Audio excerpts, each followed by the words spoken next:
بحیثیت مومن ایمان والا ہونے کی حیثیت سے ہمارے عقائد میں یہ بنیادی عقیدہ ہے کہ مرنے کے بعد ہمیں پھر زندہ کیا جائے گا، مرنے کے بعد ہمیں پھر اٹھایا جائے گا۔ دنیا کی دوسری قومیں موت کے بعد اٹھائے جانے پر یقین نہیں رکھتی بہت سارے لوگ، لیکن مومن ایمان والا جو قرآن کو مانتا ہے، جو انبیاء کو مانتا ہے، آخری نبی پر جو ایمان لایا، اس کے لیے یہ لازمی ہے کہ وہ یہ عقیدہ رکھے کہ مرنے کے بعد ہمیں پھر اٹھایا جائے گا۔ اور جب ہمیں اٹھایا جائے گا تو کس لیے اٹھایا جائے گا؟ ہمیں اٹھانے کا مقصد یہ ہوگا، اللہ اکبر، کہ انسان سے اس کے اعمال کے بارے میں اس سے سوال کیا جائے۔ قرآن کہتا ہے اَيَحْسَبُ الْإِنسَانُ أَن يُتْرَكَ سُدًى، کیا انسان یہ تصور کرتا ہے کہ اس سے حساب نہیں ہوگا؟ اس سے ضرور حساب ہوگا، انسان سے حساب لیا جائے گا، اور کس ماحول میں لیا جائے گا اس کی ایک جھلک۔ پھر اس کے بعد اصل عنوان کی طرف آتے ہیں۔ میرے سارے بھائیوں کی اور ساری بہنوں کی خصوصی توجہ کا طالب ہوں، کس ماحول میں حساب ہوگا؟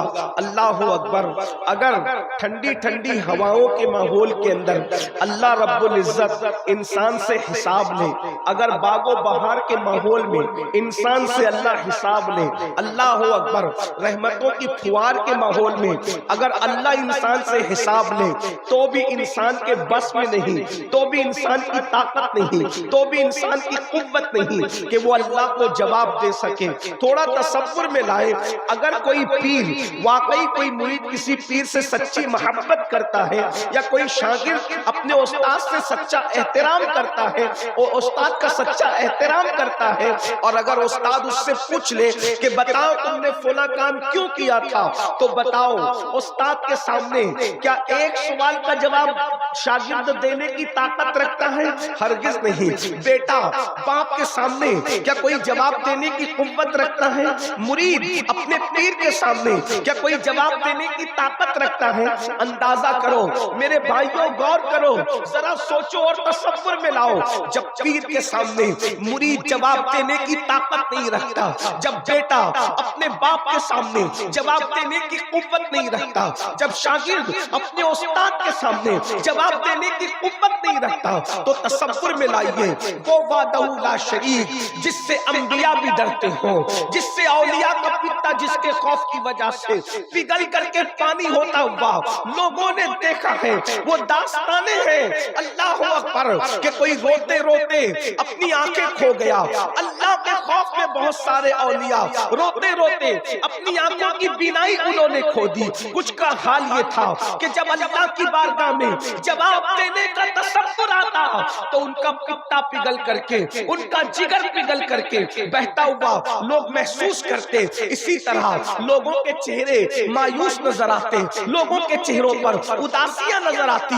سیدنا فاروق اعظم رضی اللہ تعالیٰ عنہ، آپ کے چہرے پر آنسوؤں کے نشانات دیکھے گئے، اللہ کے خوف سے رونے کی وجہ سے۔ اندازہ فرمائے اللہ والوں کی کیفیت یہ ہے، انبیاء جس سے خوف زدہ ہوں، صحابہ کرام جس کے خوف میں آنسو بہائے۔ اللہ اللہ، ذرا غور کریں، وہ رب ہم سے سوال کرے گا، وہ رب ہمارا حساب لے گا۔ اللہ اکبر، اور ماحول کون سا ہوگا؟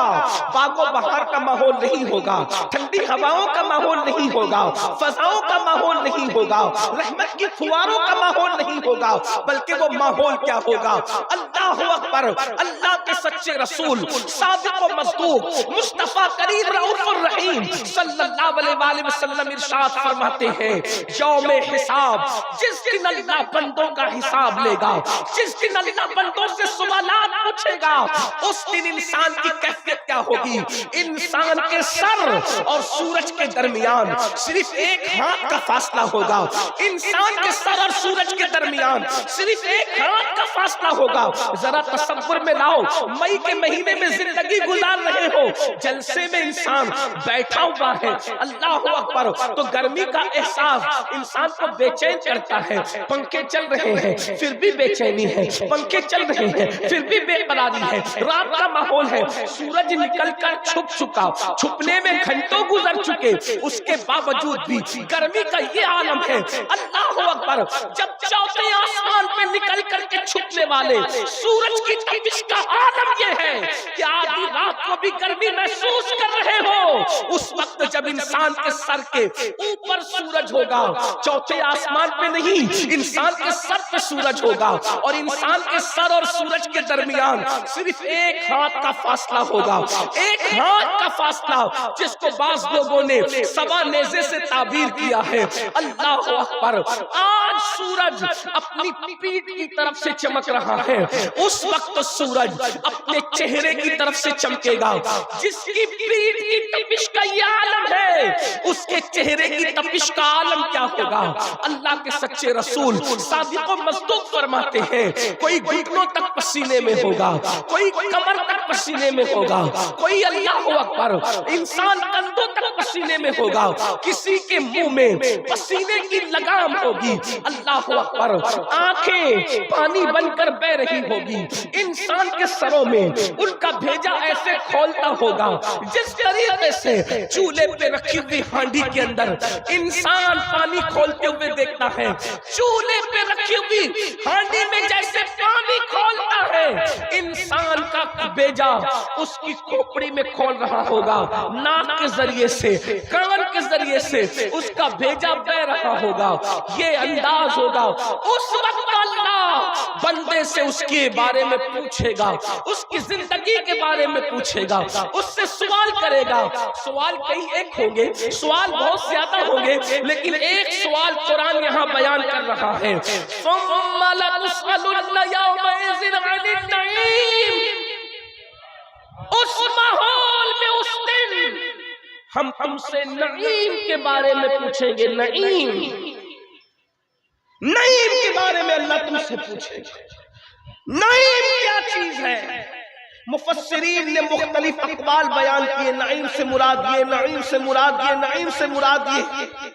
جو ایک قول آج آپ کے سامنے پیش کرنا، اقوال بہت ہیں کیونکہ قرآن کی ایک ایک آیت کی 70 ہزار تفاسیر بیان کی گئی ہے، اور یہ تو ظاہری ہے، اس کے علاوہ جو باطنی تفاسیر ہے اس کا تو کوئی اندازہ ہی نہیں۔ بلکہ امام عبدالوہاب شارانی تو یہاں تک فرماتے ہیں کہ قرآن کا نزول قد ہوا ہے، مگر معنی قرآن کا نزول آج بھی علماء کے دل پر ہو رہا ہے۔ ہر دن ایک نیا معنی لوگوں کے دلوں پر، جو اہل اللہ ہے، اللہ والے ہیں، علماء ربانیین ہیں، ان کے دلوں پر اب بھی معنی قرآن نازل ہوتی ہے، قرآن مقدس کا معنی نازل ہوتا ہے۔ اللہ اکبر، آیت نہیں نازل ہو سکتی، وحی نہیں آ سکتی، اب قرآن نازل نہیں ہو سکتا کیونکہ قرآن مکمل ہو چکا ہے، لیکن مصطفیٰ جان رحمت کے دل کے صدقے میں علماء کے دلوں پر اب بھی معنی قرآن کا نزول ہو رہا ہے۔ اللہ تم سے نعیم کے بارے میں پوچھے گا۔ تو مفسرین نے ایک اور نعیم کا یہ بیان فرمایا، اللہ تم سے قیامت کے دن اس ماحول میں جب سر پہ سورج ہوگا، بھیجا انسان کے کھوپڑی میں کھول کر اس کی ناک اور اس کے کان سے بہ رہا ہوگا، اس وقت اس کی آنکھیں پگھل پگھل کر پانی بن کر بہ رہی ہوگی، اس وقت ماں بیٹے سے بھاگ رہی ہوگی، باپ بیٹے کے کام نہ آ سکے گا، گزلا کرے پسر پہ، پدر کو خبر نہ ہو، باپ پہ گزرے گی تو بیٹے کو پتا نہیں، بیٹے پہ گزرے گی باپ کو پتا نہیں، بیوی کہاں ہے شوہر کو پتا نہیں، شوہر کہاں ہے بیوی کو پتا نہیں، نفسا نفسی کا عالم ہے۔ اللہ اکبر، اس ماحول میں اللہ تم سے پوچھے گا، ثم لتسألن یومئذ عن النعیم، نعیم کے بارے میں، نعیم سے مراد مفسرین کہتے ہیں اللہ تم سے اس ماحول میں تمہاری جوانی کے بارے میں پوچھے گا کہ بتاؤ تم نے اپنی جوانی کی راتوں کو کہاں گزارا، تم نے اپنی جوانی کے دن کو کہاں گزارا، کیسے گزارا، اب مجھے بتاؤ۔ پیر کو جواب دینے کی حیثیت نہیں، مرشد کو جواب دینے کی زبان میں طاقت نہیں، استاد کو جواب دینے کی طاقت نہیں، باپ کو جواب دینے کی طاقت نہیں۔ اللہ کی بارگاہ میں ہم کس منہ سے بیان کریں گے کہ راتوں کو نرم نرم گدوں پہ لیٹتے تھے اور زنا کی فلمیں دیکھتے تھے؟ مجھے بتائیں میری قوم کے جوان شرق سے لے کے غرب تک، یقیناً راج محل کے جوان ایسے نہیں ہوں گے، لیکن دنیا کے سبھی لوگ سنتے ہیں۔ میں پوچھنا چاہتا ہوں اللہ کی بارگاہ میں اپنی جوانی کی راتوں کا حساب لوگ کیسے دیں گے؟ نرم گدوں پہ لیٹ کر زنا کی فلمیں دیکھنے والے، اپنے دن کو فی اللہ اکبر شراب پی کر، جوا کھیل کر، نشہ کر کے اپنی زندگی کو، جوانی کو تباہ کرنے والے، کانوں میں ایئر فون لگا کر گانے سننے والے، ماں باپ کی نافرمانی کرنے والے، بہنوں کا حق مارنے والے، بیوی کی حق تلفی کرنے والے، مجھے بتاؤ اللہ کو کیا جواب دیں گے؟ اور مائیں اور بہنیں بھی موجود ہیں، بہنیں اللہ کو کیسے جواب دے سکے گی کہ وہ بغیر دوپٹے کے بڑی بے باکی کے ساتھ کبھی میلوں میں جایا کرتی تھی، کبھی فلموں میں جایا کرتی تھی، کبھی ولیموں میں جایا کرتی تھی؟ مجھے بتاؤ اللہ تم سے تمہاری جوانی کے متعلق پوچھے گا۔ اور سن لو اللہ اکبر، کتنا پوچھا جائے گا اس کی تو کوئی حد ہی نہیں، بلکہ قرآن تو یہاں تک کہتا ہے فَمَن يَعْمَلْ مِثْقَالَ ذَرَّةٍ خَيْرًا يَرَهُ وَمَن يَعْمَلْ مِثْقَالَ ذَرَّةٍ شَرًّا يَرَهُ۔ ایک ذرے برابر نیکی کی ہوگی اللہ وہ بھی دکھائے گا، ذرے برابر برائی کی ہوگی اللہ وہ بھی دکھائے گا۔ آپ مجھے بتائیں آج ہم کیا کر رہے ہیں؟ ہماری زندگی کیا ہے؟ جوانی کی قدر کرو۔ مولا کائنات سید السادات سیدنا علی کرم اللہ تعالی وجہہ الکریم ارشاد فرماتے ہیں جوانی کی ایسے ہی قدر کرنا جیسے کسی عزتدار مہمان کی قدر کرتے ہو۔ مہمان کی قدر، مہمان کی قدر جیسے کرتے ہو۔ راج محل والوں آپ تو مہمانوں کی قدر کرنا جانتے ہیں، ہم راج محل آتے ہیں تو شرمندہ رہتے ہیں۔ اس کی وجہ یہ ہے فقیہ اعظم حضرت علامہ مفتی رضا الاقصی مدظ اللہ العالی اپنے گھر لے جا کر اتنا پیار دیتے ہیں، ہم سوچتے ہیں کہ ہم اتنے چھوٹوں کو وہ کتنا نوازتے ہیں، کتنی مہمانی کا انداز۔ آپ اندازہ فرمائیں آپ لوگ اتنی مہمانی کرنا جانتے، عزت کرنا جانتے، پیار کرنا جانتے۔ اللہ تبارک و تعالی فقیہ عصر کو عمر نو نصیب فرمائے۔ ماشاءاللہ ایک طویل عرصے تک جامعہ اشرف میں دینی خدمات کو انجام دیا، اور اب جب وطن آئے تو بیماری کی وجہ سے خاموش نہیں بیٹھے، بلکہ یہاں پر بھی اللہ کے دین کے کام میں مصروف ہے، لگے ہوئے ہیں۔ 5 منزلہ بچیوں کے لیے ادارے کا قیام ہو رہا ہے، خانقاہ کا قیام ہو رہا ہے۔ دیکھیں تو صحیح یہ کیسا مفتی ہے کہ صرف درسگاہ کا قیام نہیں ہے بلکہ خانقاہ کا بھی قیام ہے، اور یہ فکر میں اگر کسی نے رنگینی دی ہے تو وہ مخدوم المشائخ حضور سرکار کلا رحمت اللہ تعالی علیہ کے افکار و نظریات کی برکت ہے۔ اللہ پاک کی بارگاہ میں دعا کرتا ہوں کہ اللہ تبارک و تعالی بچیوں کے ادارے کو بھی جلد سے جلد قیام کا معاملہ آسان فرمائے، اور خانقاہ بھی اپنی پوری روحانیت کے ساتھ ہمارے درمیان اپنی خدمات کو انجام دیتے ہوئے اپنی نگاہوں سے دیکھیں۔ اللہ کی بارگاہ میں دعا ہے کہ اللہ آسان فرمائے۔ میں عرض یہ کر رہا تھا غور فرماؤ میری قوم کے جوانوں، مولا مشکل کشا سید السادات سیدنا مولا علی کرم اللہ تعالی وجہہ الکریم فرماتے ہیں جوانی کی ایسے ہی قدر کرو جیسے معزز مہمان کی عزت اور قدر کرتے ہو۔ کیوں؟ مہمان وہی ہوتا ہے جو جانے کے لیے آتا ہے، مہمان اسی کو کہتے ہیں جو جانے کے لیے آتا ہے۔ بلکہ مہمان کوئی مہمان ہو اگر وہ واقعی مہمان ہے تو وہ 3 دن سے زیادہ رک نہیں سکتا۔ ہر ایک کو پتہ ہے کہ مہمان بن گئے تو 3 دن میں چلا جائے گا، اور جو 3 دن میں نہ جائے وہ مہمان نہیں ہو سکتا۔ 3 دن میں جو جائے وہی مہمان ہے، اور جو 3 دن کے بعد رکے حضور علیہ السلام نے خود فرمایا 3 دن تک مہمان ہے، اس کے بعد صدقہ ہے۔ اس کی تفصیل آپ جانتے ہیں ماشاءاللہ، یہ تو علماء کی سرزمین ہے۔ 3 دن تک مہمان رکتا ہے۔ مولا مشکل کشا کے قول کی ندرت پر قربان، اس اثر فکر پر قربان، جیسے مہمان 3 دن سے زیادہ نہیں رکتا ویسے جوانی 30 سال سے زیادہ کسی کے پاس نہیں رکتی، 16 سال پر شروع ہوتی ہے اور 46 سال اور 50 آتے آتے انسان کی جوانی ختم ہو جاتی ہے۔ تو فرمایا جوانی کی ایسی قدر کرو جیسے عزت دار مہمان کی قدر کرتے ہو، اور اللہ کو جوانی بھی پسند اور جوانی کی عبادت بھی پسند، اسی لیے تو اللہ کے سچے رسول صادق و مصدوق مصطفیٰ جان رحمت غیب کا نبی صلی اللہ علیہ وسلم نے ارشاد فرمایا جوانوں کی قدر کرو۔ ہمارے مذہب میں جوان کی کیا عزت ہے، اللہ کے سچے رسول پوری کائنات جن کی عزت کرتی ہے، بلکہ عزت بھی جس کی عزت کرتی ہو وہ رسول فرماتے ہیں جوانوں کی قدر کرو، اس لیے کہ آقا نے فرمایا جب مکے میں نے نبوت کا اعلان کیا تو مکے کے بڈھوں نے میری دعوت کو رد کر دیا، مکے کے جوانوں نے میری دعوت کو قبول کر لیا۔ آقا نے فرمایا اسی لیے جوانوں کی قدر کرو۔ دیکھو صحابہ میں جو سب سے بڑی عمر کے صحابی تھے، افضل البشر بعد الانبیاء بالتحقیق سیدنا ابو بکر صدیق، انہوں نے جب کلمہ پڑھا تو اس وقت تو ان کی عمر 37 سال کی تھی، فاروق اعظم نے کلمہ پڑھا عمر 27 سال کی تھی، مولا علی نے کلمہ پڑھا 7 یا 10 سال کی عمر تھی۔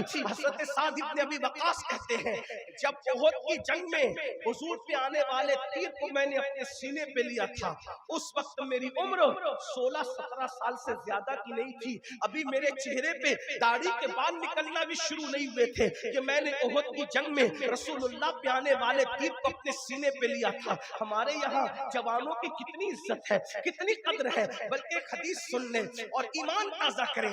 جوانی دیکھو جب عبادت کرو گے صلہ ملے گا، لیکن جوانی ہے۔ کسی شاعر نے بہت اچھی بات کہی ہے، کہا تھا کہ نشہ ایمان ہوتا ہے، نشہ شراب کا نہیں، عشق مصطفیٰ ایمان، نشہ ایمان ہوتا ہے، سراہی دین ہوتی ہے۔ جوانی کی عبادت بھی بڑی رنگین ہوتی ہے، اصل عبادت کا مزہ جوانی میں آتا ہے، ورنہ آدمی جب بوڑھا ہو جائے پھر گھٹنے دکھ رہے ہیں، کمر دکھ رہی ہے، پھر دل ویسا نہیں لگتا عبادت میں۔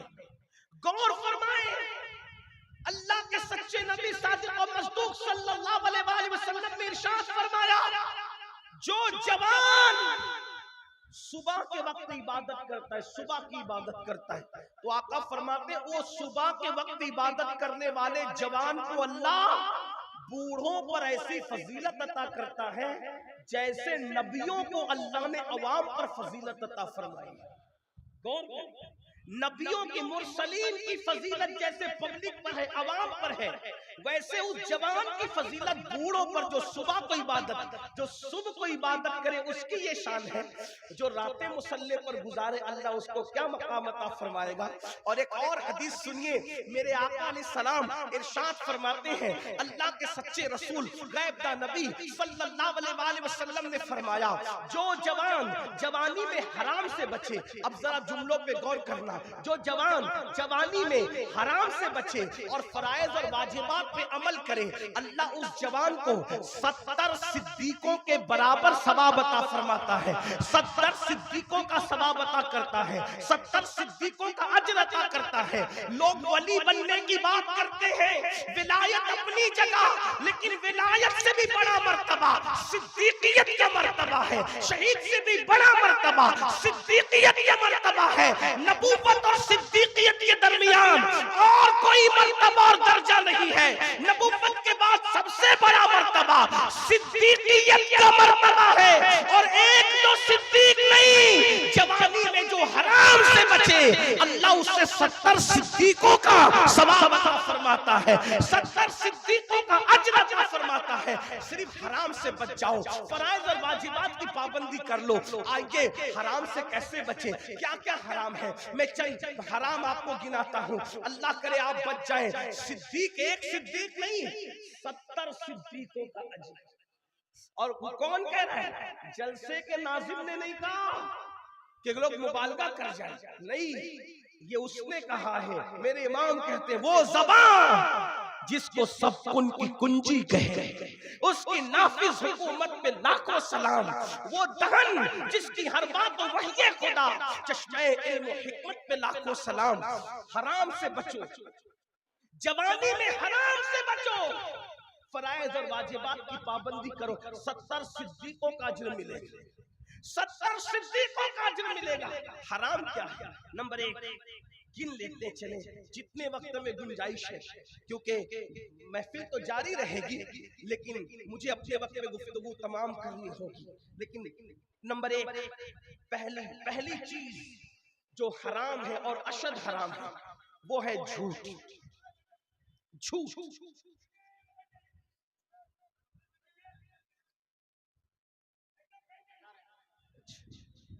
ایک بار درود شریف پڑھیں، بلند آواز سے درود شریف پڑھیں۔ رب صلی وسلم دائما ابدا علی حبیبک خیر الخلق کلہم۔ جلدی جلدی سے چلتے ہیں۔ جھوٹ آج ہمارے سماج میں، معاشرے میں جھوٹ کو حرام سمجھا ہی نہیں جاتا، جھوٹ فیشن۔ حالانکہ مذاق میں بھی جھوٹ بولنا حرام۔ اگر کوئی مذاق میں بھی جھوٹ بولے، جیسے مثال کے طور پر کہ کوئی یہ کہہ دے اپنے بچے کو چھوٹے بچے کو 3-4 میں تمہیں سنڈے کے دن پارک میں گھمانے لے جاؤں، ایسی کہ اور نہیں لے گیا، جھوٹ بولا، حرام۔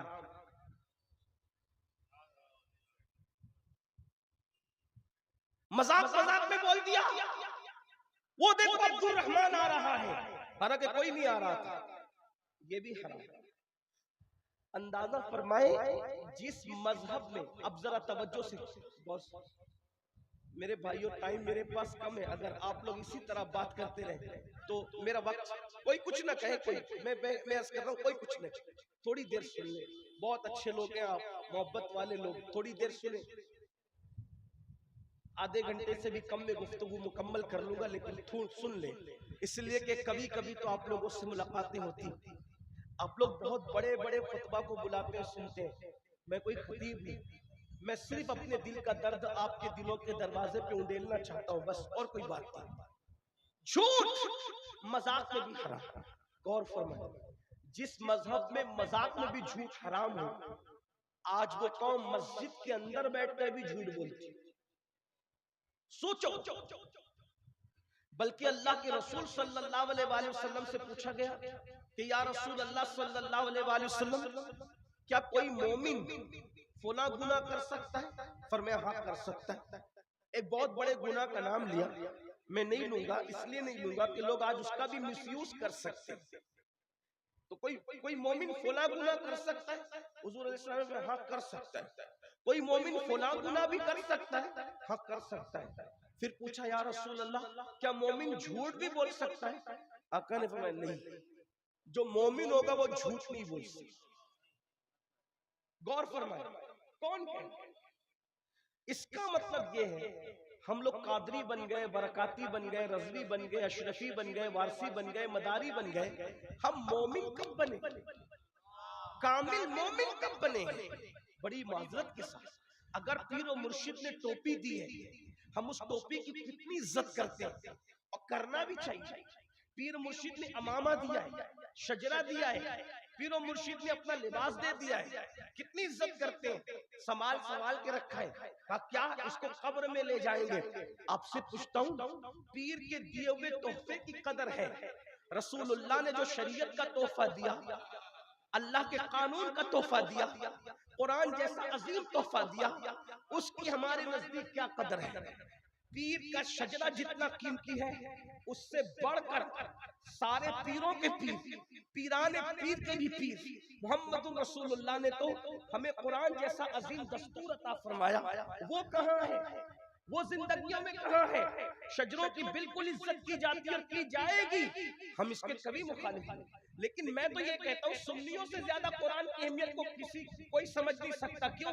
اس لیے کہ جو قوم پیر کے شجرے کو اتنا جان سے زیادہ عزیز سمجھتی ہو وہ رسول اللہ کی دی ہوئی کتاب کو کتنا عزیز سمجھنا چاہیے. لیکن بڑی معذرت کے ساتھ ہم نے زور اور چیزوں پہ دیا, حقائق سے ہم کہیں نہ کہیں آنکھیں چرا رہے. اور سن لو, اپنے زمانے کے بڑے بڑے مفتیوں کے درمیان اگر میں غلطی کروں تو یہ میری اصلاح کریں گے, اور یہ صرف دارالعلوم والے درسگاہی لوگ نہیں بلکہ خانقاہی لوگ بھی ہیں. سن لینا, اگر رسول اللہ کے دیے ہوئے قرآن کی قدر نہیں کرو گے تو پیر کا شجرہ قبر میں رکھنا کوئی تمہارے کام نہیں آ سکے گا.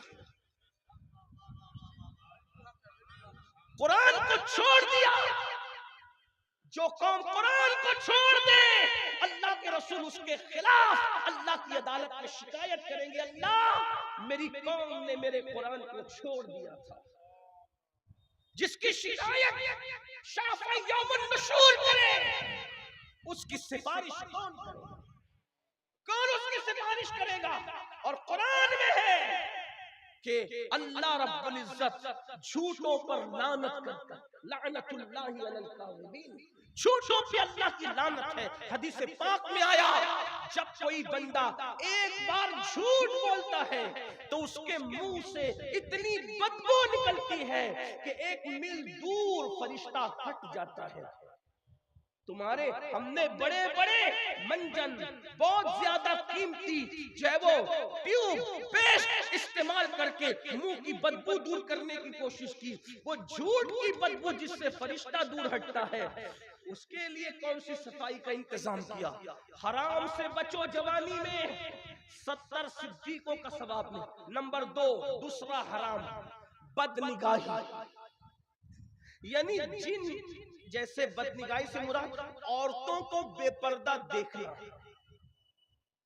یہ بھی لوگ گناہ نہیں سمجھتے, اور یہ بھی سمجھ لے جان لیں کہ جس طرح مردوں کا عورتوں کو بلا عذر دیکھنا حرام ہے, ویسی عورتوں کا مردوں کو بھی بلا عذر دیکھنا حرام ہے.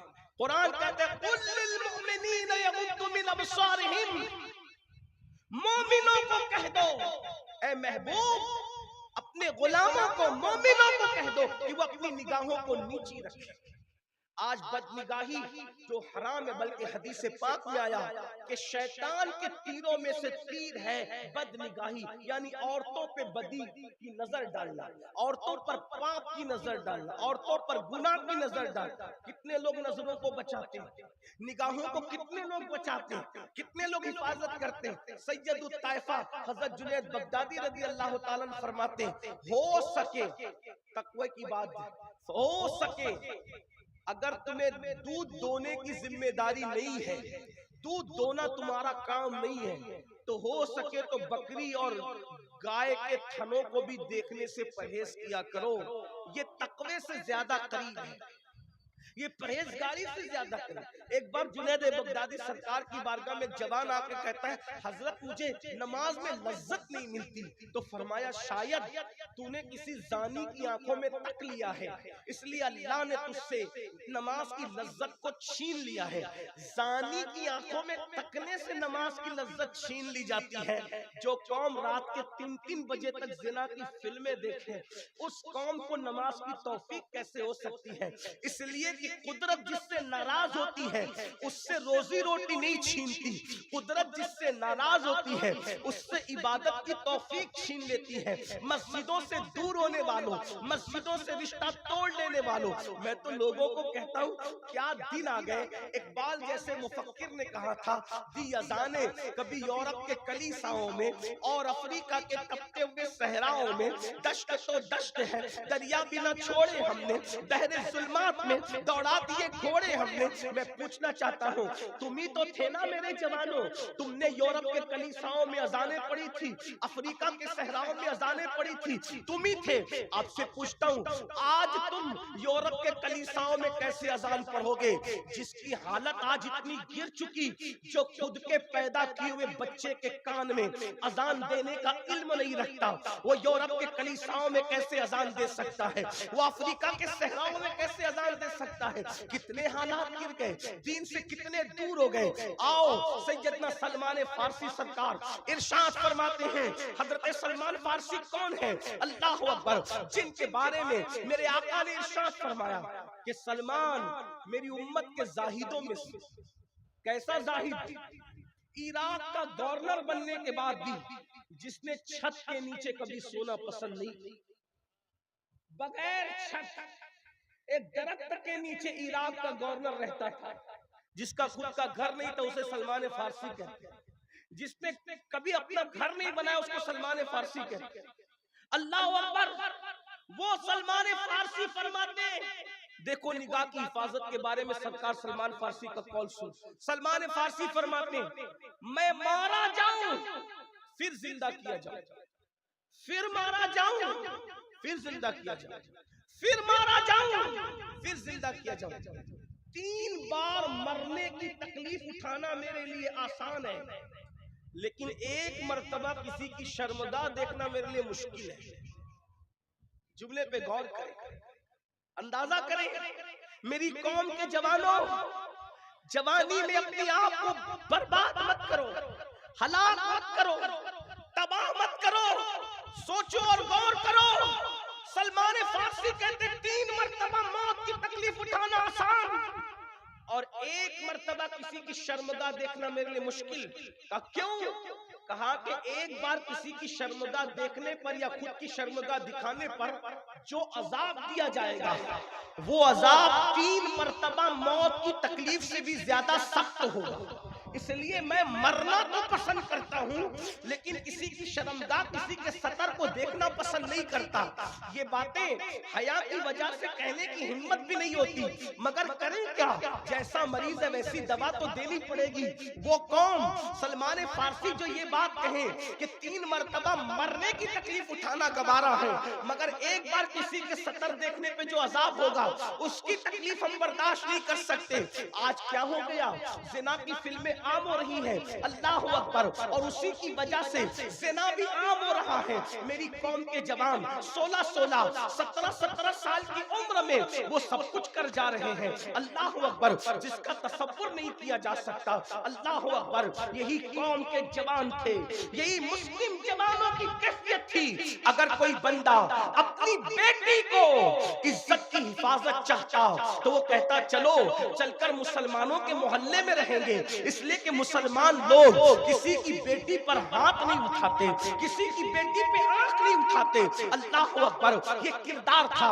اگر کوئی مسافر سفر کے لیے نکلتا تو اپنی بیٹی کو کسی مسلمان کے گھر رکھ کر کے جاتا کہ یہ مسلمان ہے, یہ کچھ اور تو کر سکتا ہے لیکن کسی کی بیٹی پر باپ کی آنکھ نہیں اٹھا سکتا. اور آج ہم بدنگاہی کا شکار ہیں. اللہ اکبر. سن لو, اگر بدنگاہی کا شکار ہو تو اللہ کے سچے رسول غیب دان نبی صلی اللہ علیہ وسلم نے ارشاد فرمایا جو اپنی آنکھوں سے حرام کو دیکھے گا قیامت کے دن اس کی آنکھوں میں جہنم کی سلائیاں پھیری جائے گی, جہنم کی سلاخیں ڈالی جائے گی. آپ مجھے بتائیں ایک اور گناہ حرام, کانوں میں ایئر فون لگا کر جو میرے جوان گانے سنتے, میوزک, گانے, موسیقی, وہ گانے جو زنا پر ابھارے, وہ گانے جو حرام پر ابھارے, وہ گانے جس میں کفریہ اور شرکیہ کلمات ہو.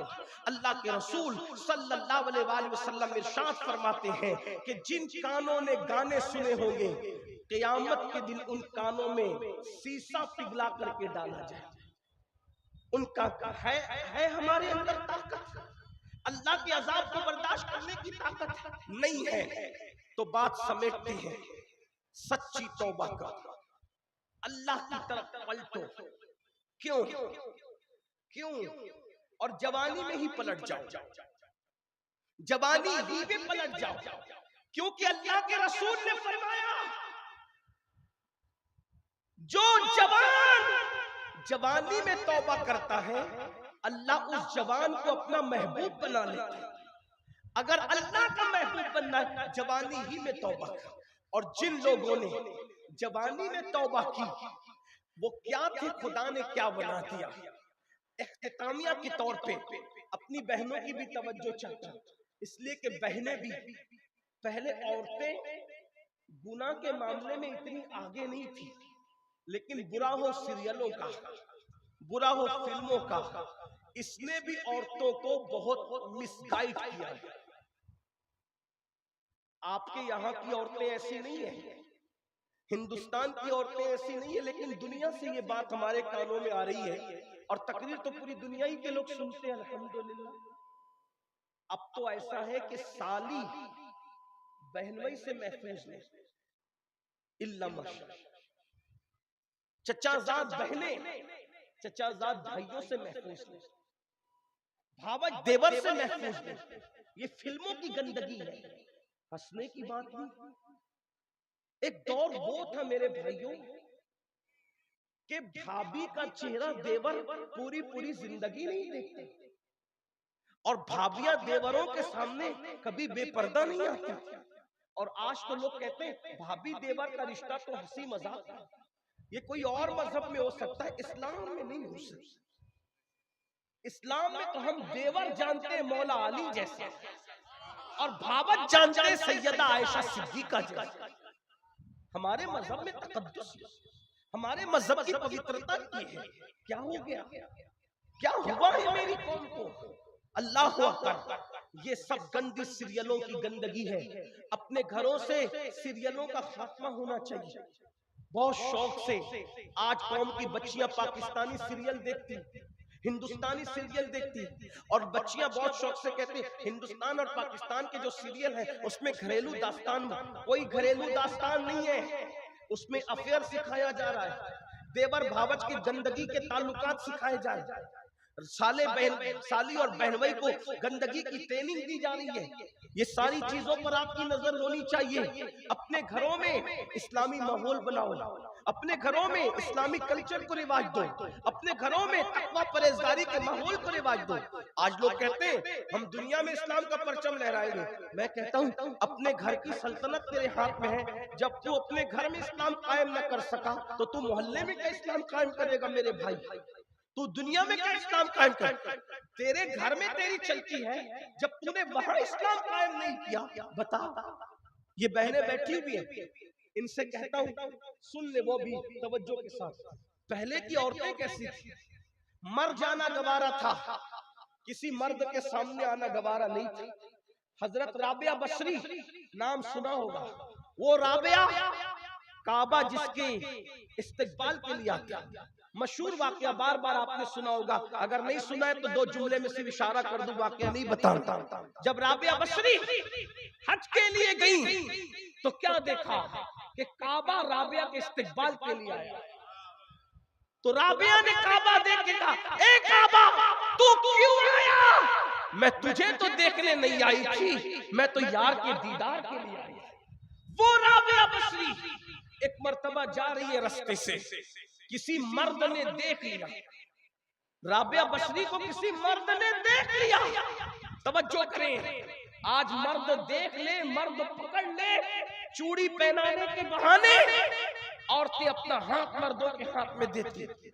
اب تو مہندی لگانے کے لیے بھی عورتیں، آپ کے یہاں ایسا نہیں ہوگا مجھے پتا ہے، لیکن بڑے شہروں میں ایسا ہے، اور ویکسین کے طور پر میں یہ باتیں پیش کر رہا ہوں۔ مہندی لگانے کے لیے عورتیں مردوں کے پاس جاتی ہے، اس میں تو بہت سے مسلمان بھی نہیں ہوتے، اور وہ ٹائٹ جینس پہن کے بیٹھتے کمینے جان بوجھ کر خبیث، اور وہ تمہاری عورتوں کی کوہنیاں اپنی مانڈی پر رکھتے ہیں، اور مانڈی پہ رکھ کر کے پھر دلہنوں کو مہندی لگاتے ہیں، اور کس طرح پکڑتے ہیں۔ میں بزرگوں کے تقدس کے خیال سے اور منبر کے احترام کے خیال سے یہاں اس کا تذکرہ نہیں کرنا چاہتا، ورنہ ہم لوگ گراؤنڈ ریئلٹی کے لوگ ہیں، زمینی حقائق کے لوگ ہیں۔ ہم دنیا کے جو ہے وہ آسمان کے اوپر اور زمین کے نیچے کی بات کرنے سے پہلے زمینی حقائق کو آپ کے سامنے پیش کرنا چاہتے ہیں۔ غور کر لیں اور اچھی طرح غور کر لیں، تمہاری غیرت کہاں مرتی ہے؟ جب تم غیر مسلم لڑکوں کے پاس اپنی بیٹیوں کو مہندی کے نام پہ بیچتے، دلہن کو ہاتھ اس کا شوہر بعد میں لگاتا ہے، پہلے وہ مہندی لگانے والا اور چوڑی پہنانے والا تمہاری بیٹیوں کو، تمہاری بچیوں کو اور تمہاری ہونے والی بہوؤں کو ہاتھ لگاتا ہے۔ اور اس کے بعد مہندی والا ہاتھ لگا کے کچل چکا، چوڑیے والا ہاتھ لگا کے کچل چکا، پھر رہی صحیح کسر وہ کیمرہ مین پوری کر لیتا ہے جو ویڈیو شوٹنگ کے موقع کے لیے آپ کے گھروں کی شادی میں آتا ہے۔ وہ باضابطہ طور پر لڑکیوں کو ہاتھ سے ٹرین کرتا ہے، اس طرح ہاتھ رکھو، ہاتھ لگا لگا کے اس طرح دوپٹہ رکھو۔ کہاں جاتی ہے غیرت؟ اللہ کے رسول نے ایسے مردوں کے بارے میں کیا کہا؟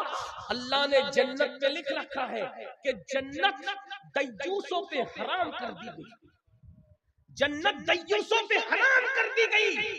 پوچھا یا رسول اللہ جہنمی کون ہے اور دیوس کون ہے؟ تو فرمایا جس کے گھر کی عورتوں کے ساتھ یہ سب کیا جائے اور وہ چپ رہے، وہ دیوس ہے، دیوس۔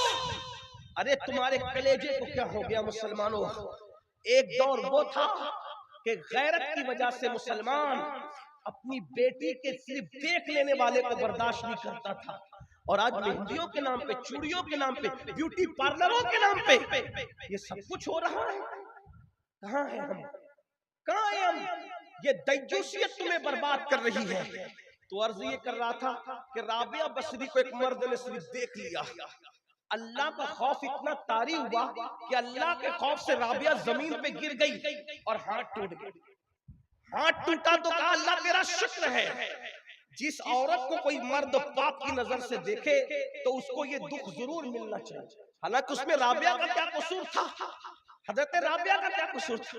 لگے ہاتھوں میری قوم کی جوان بیٹیوں سے بات کرتے، آج کل اگر فلم دیکھتے ہوئے، سیریل دیکھتے ہوئے، ناول پڑھتے ہوئے بے باک لڑکے اگر کسی لڑکی کو افیئر کا، ناجائز محبت کا آفر کرتے ہیں تو لڑکیاں جلدی پگھل جاتی ہیں اور اس کو فیشن کا نام دیا جاتا ہے۔ قوم کی بیٹیوں سنو، آج تو بیٹیاں منکرین اسلام کے ساتھ بھی افیئر کر رہی ہیں، رشتے فیس بک پہ طے ہو رہے، رشتے واٹس ایپ پہ طے ہو رہے، رشتے انٹرنیٹ پہ طے ہو رہے۔ میری بہنوں، انٹرنیٹ پر تو چپل منگانے والا کا دل بھی مطمئن نہیں رہتا، پتہ نہیں میں نے جو پسند کیا ہے وہی بھیجے گا کہ دوسری بھیجے گا۔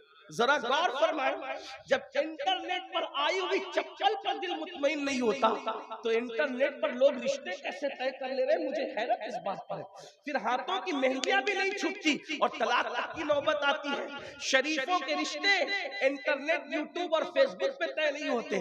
اور قوم کی بیٹیوں سے کہتا ہوں، یہ افیئر میں جو عشق کے نام پہ ناجائز رشتے تمہیں دیے جاتے ہیں، ناجائز محبت میں تمہیں بلایا جاتا ہے، تو یہ درندے، یہ وحشی، یہ بے حیا اور بے غیرت لڑکے بھوروں کی طرح ہے۔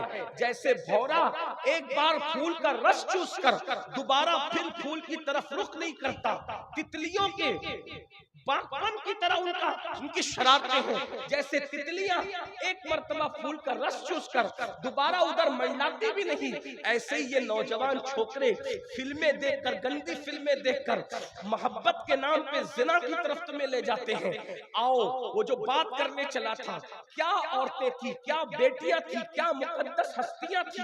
ایک لڑکی، ایک جوان لڑکی، بلکہ جوانی میں ابھی اس نے قدم رکھا تھا، بہت چھوٹی سی عمر تھی، 13-14 سال کی عمر کی وہ لڑکی تھی۔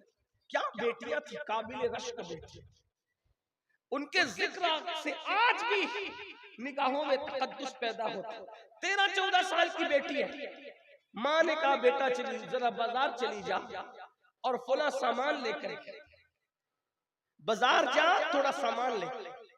علامہ عثمان ابن شاکر لکھتے ہیں کہ ماں نے کہا کہ جا اور کچھ سامان لے کر، 13-14 سال کی لڑکی، وہ بازار کیا گئی، ایک جوان لڑکا، وہ بھی 16-17 سال کا، بہت عمر اس کی بھی نہیں تھی، 16-17 سال کا وہ جوان، وہ بازار آیا اور آنے کے بعد اس جوان نے اس لڑکی کو دیکھا اور دیکھنے کے بعد کہا، اے لڑکی کتنی خوبصورت ہے، کتنی حسین ہے۔ یہ بات اگر آج ہمیں کوئی کہہ دے ہم ڈھیر ہو جاتا ہے۔ یہ سب جھوٹی تعریفوں سے متاثر نہ ہوا، کوئی سفید چمڑی خوبصورت نہیں ہے، جو چمڑی نے جہنم میں جلنا ہے وہ کب سے خوبصورت ہونے لگی۔ خوبصورت چمڑی تو وہ ہے جو جہنم کی آگ سے محفوظ ہے۔ اور کون سی چمڑی جہنم کی آگ سے محفوظ ہے وہ ابھی کسی کو پتہ نہیں چل سکتا. یہ تو جب تک کہ فیصلہ نہیں ہو جاتا قدرت کی طرف سے اس وقت تک کوئی نہیں کہہ سکتا. اس لیے اللہ سے ڈرتے رہے. لڑکی کو اس جوان لڑکے نے جو 16-17 سال کا جوان, ابھی جوانی میں اس کی شروعات ہوئی تھی, اس جوان نے کہہ دیا کتنی خوبصورت ہے تو, اور تیرے پورے وجود میں تیری آنکھیں کتنی خوبصورت, جی چاہتا ہے تیری جھیل سی آنکھوں میں ڈوب جاؤ. جوان نے کہنے کو تو کہہ دیا. لڑکی نے غیرت سے کہا میری خوبصورتی میں سب سے زیادہ تجھے میری آنکھیں اچھی لگی نا؟ اس نے کہا ہاں, کیا حسین ہے تیری آنکھیں, غزال سی آنکھیں, نرگس سی آنکھیں, جھیل سی آنکھیں, کتنی خوبصورت ہے تیری آنکھیں. اس لڑکی نے غصے اور غیرت کے ملے جلے جذبات میں کہا رک رک رک ابھی تیرا علاج کرتی ہوں. وہ جوان وہی ٹھہر گیا. لڑکی گئی اور چند منٹوں کے بعد ایک بوڑھی کنیز آئی. اس کے ہاتھ میں ایک پلیٹ تھی تشت, اور وہ ڈھکا ہوا تھا کپڑے سے. آنے والی کنیز نے کہا اے لڑکے تو ہی وہ جوان ہے نا, تھوڑی دیر پہلے کسی لڑکی کے حسن و جمال اور اس کی آنکھوں کی تو نے تعریف کی؟ ہاں میں وہی جوان ہوں. کہا اس لڑکی نے یہ تمہیں تحفہ بھیجا ہے. وہ جوان سمجھ گیا پہلی ہی محبت کامیاب, پہلی ملاقات کامیاب. لیکن جیسے ہی اس نے تشت سے کپڑا ہٹایا حیران رہ گیا. ایک چٹھی تھی اور خون آلود کٹی ہوئی آنکھیں, کٹی ہوئی آنکھیں خون آلود تشت میں رکھی ہوئی, اور ساتھ ایک چٹھی اٹھا کے پڑھا تو لکھا ہوا تھا اے جوان میری آنکھیں تجھے خوبصورت لگی ہے نا, اس لیے میں نے یہ آنکھیں کاٹ کر تجھے بھیج دیا. یہ کٹی ہوئی آنکھیں لے لے اور مجھے بھول جا, دوبارہ مجھے کبھی یاد مت کرنا. وہ آنکھیں جو مردوں کو میری طرف متوجہ کر کے مجھے پاپ میں مبتلا کریں, ایسی آنکھیں میں اپنے ماتھے پر کبھی رکھنا پسند نہیں کر سکتی. میں اندھی بن کر تو رہنا پسند کر سکتی ہوں مگر بے حیا اور بے غیرت بن کر کے رہنا پسند نہیں کر سکتی. اس جوان کے پیروں کے نیچے سے زمین کھسک گئی اور اس جوان نے سوچا یا اللہ میرے چند جملوں کی وجہ سے ایک لڑکی کی آنکھیں چلی گئی, وہ نابینا ہو گئی, وہ اندھی ہو گئی. کون اس سے شادی کرے گا, کون اس کو بیوی بنائے گا, کون اس سے نکاح کرے گا؟ چلو اللہ سے توبہ, اللہ کی بارگاہ میں توبہ کرنا چاہیے. وہ جوان گھر آیا بوجھل قدموں سے, پوری رات تڑپتا رہا, روتا رہا, معافی مانگتا رہا. کسی کہنے والے نے بہت اچھا جملہ کہا ہے, دل دکھاتے ہیں مخلوق کا اور توبہ کرتے اللہ کی بارگاہ میں. حالانکہ قدرت تو قانون بنا چکی ہے کہ جب تک میرے بندے معاف نہیں کریں گے حق تلفی کرنے والوں کو میں بھی معاف نہیں کروں گا. لیکن وہ جوان سوجھ بوجھ والا تھا. اس جوان کی کوئی بے ادبی نہیں کر رہا, اس کی انداز بیاں ایسا ہے, ورنہ تصور میں بھی کہیں اس جوان کی بے ادبی نہیں ہے. وہ جوان میرے سر پر, میری آنکھوں پر, میرے دل پر, میرے قلب پر, میرے جگر پر اس کی نالین کا نقش. لیکن اللہ اکبر, رات بھر روتا رہا, توبہ کرتا رہا. صبح ہوئی, دل میں خیال آیا اے جوان دل دکھانا مخلوق کا اور توبہ کرنا رب کی بارگاہ میں, چلو اس سے بھی تو معافی مانگ لے, اس سے بھی تو معافی طلب کر لے. اور وہ جوان جب گیا اس لڑکی کے محلے میں تو کیا دیکھا کہ پورا محلہ غم میں ڈوبا ہے اور لوگ کسی جنازے کو پورے عزت اور احترام کے ساتھ اٹھا رہے ہیں. پورے محلے کو روتا دیکھا. اس جوان نے کہا کس معزز ہستی کا انتقال ہو گیا کہ پورا محلہ غم میں ڈوبا ہوا ہے, ایک گھر نہیں پورا محلہ. تو کسی نے کہا پتہ نہیں کون منچلا تھا, پتہ نہیں کون دیوانہ تھا, ہمارے محلے کی بیٹی کل صبح بازار گئی, اس کی آنکھوں کی کسی نے تعریف کیا کر دی, غیرت کی وجہ سے اس بیٹی نے آنکھیں کاٹ کے اس کو بھجا دیا, اور غیرت کی وجہ سے آنکھیں تو کاٹ لی لیکن برداشت نہ کر سکی, دن بھر تڑپتی رہی, رات بھر تڑپتی رہی, آنکھوں کا کاٹنے کا دکھ اس سے برداشت نہ ہوا, اور صبح ہوتے ہوتے اس بیٹی کا انتقال ہو گیا. ہماری غیرت مند بیٹی نے آبرو بچانے کے لیے اپنی جان تک دے دی, مر گئی, وہ دنیا چھوڑ دیا اس نے. اس جوان نے کہا اے جوان تیرے چند جملوں نے صرف کسی کی آنکھیں نہیں بلکہ کسی کی جان تک لے لی ہے. ایک قوم کی بیٹی نے صرف آنکھیں نہیں کھویا بلکہ تیرے چند جملوں کی وجہ سے اس نے تو جان کھو دی ہے.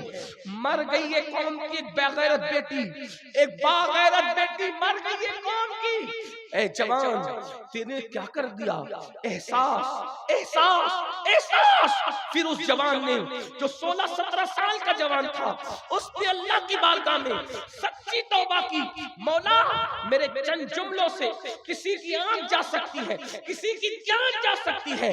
اب میں تجھ سے وعدہ کرتا ہوں کہ کبھی بھی میں کوئی عورت تو کیا کسی مرد کو بھی نظر بھر کے نہیں دیکھوں گا. اور پھر توبہ کے بعد وہ جوان ایک مرشد کی تلاش میں تھا اور اس جوان کو مرشد ملا تو سید السادات, خاتم الولایت, فاتح خیبر سیدنا علی ابن ابو طالب جیسا مرشد ملا. اور پھر وہی جوان دنیا میں امام حسن بصری کے نام سے مشہور ہو گئے. اور اسی حسن بصری کو پھر وہ مقام ملا کہ رسول اللہ کا معراج والا جبہ جو رسول اللہ نے مولا علی کو دیا تھا, وہ جبہ مولا علی نے امام حسن بصری کو عطا فرمایا. سلسلہ قادریہ, سلسلہ چشتیہ, سلسلہ نقشبندیہ, یہ تینوں سلسلے اگر مولا علی پہ جا کے ملتے ہیں تو اس کے دو واسطے ہیں. ایک تو امام حسین کی ذات ہے اور دوسرے سیدنا امام حسن بصری رضی اللہ تعالیٰ عنہ. یہ ہے جوانی میں توبہ کی برکت, یہ ہے جوانی میں توبہ کی عنایت. اس لیے میرے جوانوں, آؤ صدق دل سے ہم سب اللہ کی بارگاہ میں توبہ کریں, اپنے آپ کو بدلیں, زندگی میں انقلاب پیدا کریں. ورنہ یاد رکھیں یہ جوانی آئی ہے چلی جائے گی, بڑھاپے میں پچھتاؤ گے. اور جو جوانی میں پاپ اور جرم کرتے ہیں اللہ ان کو اتنا دردناک بڑھاپا دیتا ہے, اتنا ذلیل بڑھاپا دیتا ہے, وہ بستروں میں چھپ چھپ کے روتے ہیں لیکن بہت دیر ہو چکی ہوتی ہے, کوئی پوچھتا نہیں. حتیٰ کہ جوانی میں پاپ کرنے والے بڑھاپے میں بھیک مانگتے ہیں تو قدرت ان کو بھیک بھی نہیں ملنے دیتی. سید الطائفہ حضرت جنید بغدادی بغداد کے بازار سے گزر رہے تھے, ایک بڈھا بھیک مانگ رہا تھا, بغداد والے اس کے کٹورے میں بھیک بھی نہیں ڈال رہے تھے.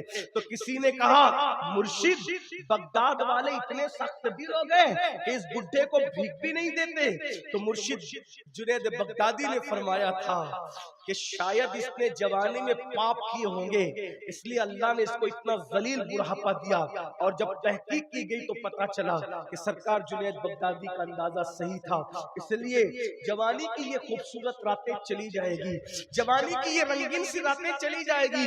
میرے بھائیوں, اے میرے جوانوں, پھر ایک رات قبر کی رات ہوگی, اسی جسم کو سڑنا ہے. جوانی میں پاپ کرنے والوں, پاپ کرو گے تو یہ جسم قبر میں سڑے گا, بدبودار ہوگا, اس کو قبر کی مٹی کھائے گی, اس کو قبر کی مٹی کھائے گی, اس میں کیڑے چلیں گے, یہ آنکھیں بہے گی. یہ بددعا کے طور پہ نہیں کہہ رہا ہوں, یہ باتیں حدیث میں آئی ہیں, یہ باتیں روایتوں میں آئی ہیں, یہ باتیں مشاہدے کی ہے. قبروں میں مٹی پگھال دے گی جسم کو. سوچو تو صحیح, جو جسم مچھر کا ڈنگ برداشت نہیں کر سکتا, جو جسم مکھی کا ڈنگ برداشت نہیں کر سکتا, جوانی میں پاپ کرنے والوں جب اس کو کیڑے پڑیں گے, اس جسم میں کیڑے, پاپ کرنے والوں کیڑے, تو کیسے برداشت کرو گے؟ کون بچائے گا؟ سفید کپڑے پہن کر اسمارٹ بننے والوں, چہرے پہ گازے حسن بن کر مل کے خوبصورت بننے والوں, کاسمیٹک آئٹم کا استعمال کر کے حسین بننے والوں, کاسمیٹک آئٹم کے استعمال کو میں منع نہیں کرتا, اگر حرام نہیں ہے تو خوبصورتی کے لیے استعمال کر سکتے ہو, لیکن یاد رکھو دنیا میں چمڑی کو چمکا کے کیا ملے گا؟ اگر پاپ کر رہے ہو تو اسی خوبصورت چمڑی کو قبر کے کیڑے کھائیں گے. اس لیے توبہ کر لو, سدھر جاؤ, بدل جاؤ, تبدیل ہو جاؤ, اللہ کو راضی کر لو, اللہ کو منا لو. اگر جوانی میں خدا کو منا لیا تو قبر کے کیڑے تو دور کی بات ہے, انشاءاللہ تمہارا کفن بھی میلا نہیں ہوگا اور دنیا کہنے پہ مجبور ہو جائے گی زمین میلی نہیں ہوتی, زمین میلا نہیں ہوتا, محبت کے غلاموں کا کفن میلا نہیں ہوتا. نعرہ